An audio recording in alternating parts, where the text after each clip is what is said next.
L'exposition est organisée selon un principe d'association qui a été défini avec Francisco Tropa. L'idée était de concevoir une espèce de parcours allégorique qui nous permette à la fois de voyager à travers son œuvre, mais aussi de dégager des grands thèmes tels que l'intérêt pour l'archéologie, pour la géologie, l'ethnologie, et de les mettre en relation avec le contexte monégasque, le contexte de la Villa Paloma et l'architecture.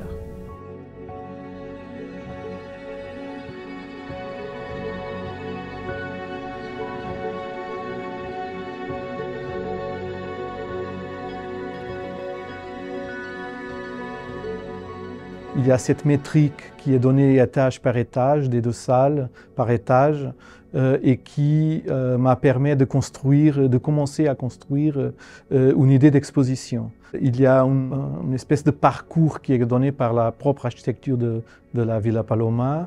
Et donc, chaque étage qu'on monte, il y a une petite nature qui change dans les œuvres. Si je peux dire, peut-être qu'on devient plus léger. On monte, et chaque fois qu'on monte d'étage, on regarde un peu plus haut. Nous avons souhaité intituler l'exposition Paesine, puisqu'il a produit, d'après cette pierre, une sérigraphie, même plusieurs sérigraphies, qui reprennent vraiment ce schéma, qui répondent à cette histoire de l'imitation, en fait, qui est aux origines de l'art. Est-ce que c'est l'art qui imite la nature ou la nature qui imite l'art? Et à partir de Paesine, de cette Paesine inaugurale dans l'exposition, nous avons choisi de relier toutes les salles entre elles avec des projections d'Agathe.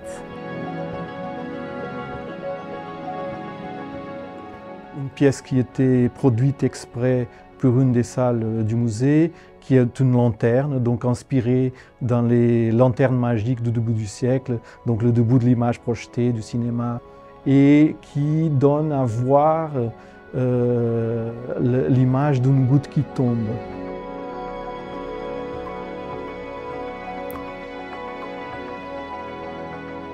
Il y a une autre œuvre avec une petite Vénus.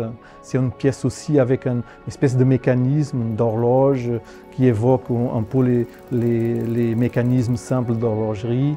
Et donc il y a une petite Vénus qui tourne comme dans une boîte de musique, faisant aussi écho à la collection d'automates du musée.